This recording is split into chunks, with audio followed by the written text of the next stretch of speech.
How many times have you heard in church about the story of Judas leaving the Last Supper to go betray Jesus? If you're a Baptist, then you probably believe that that's how the story went in every gospel. But that's the furthest thing from the truth.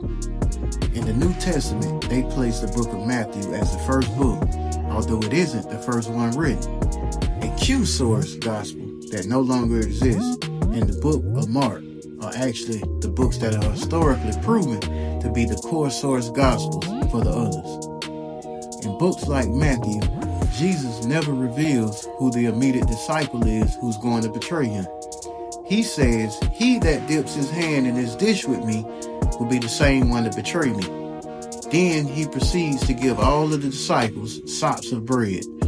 But the author already presents you with the information on who will betray Jesus early in Matthew 26 in verses 14 through 16. So, if you pay attention to the details in Matthew, Mark, and Luke, there is no indication of when Judas left the supper table with the disciples to go meet up with the band that came to capture Jesus. In these accounts, they all leave immediately from the Last Supper and end up in the Garden of Gethsemane where Jesus goes to pray all night before his arrest. Here it is where the disciples keep falling asleep while they're supposed to be keeping watch so Jesus won't be captured. And Jesus kept warning them that this is the night I will be handed over. None of the three synoptic accounts mention Judas sneaking off or leaving while the disciples were asleep.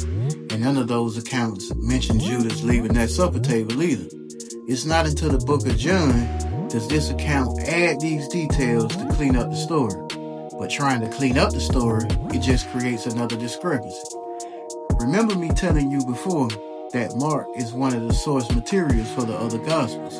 The effect of this is that the authors had to keep what's in Mark and add around it. So now we have the washing of the feet and some new added moral rituals, especially John changing the Last Supper from the Passover Seder to a regular meal. Because if we read John 13 starting at verse 26, it starts with the sop of bread that was mentioned in Matthew. This time, John only mentions Judas being given the bread, and this is where Satan enters into him.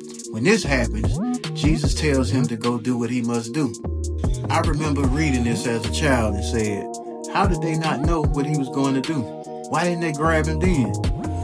See, this is because we're taking what we read in Matthew and applying it to both when they're theologically different. In verse 29 of John, the text says the disciples thought since Judas had the bag of money that he was going to buy something for the feast. What feast do you mean if you're already having the Passover feast? But this alteration is also switching the Passover Seder so that it appears that Jesus is killed before the Passover meal happens. This plot device is used because the lamb of the Passover is eaten the day before the Sabbath. Most Christians aren't going to accept these facts, nor are they going to pay it any attention.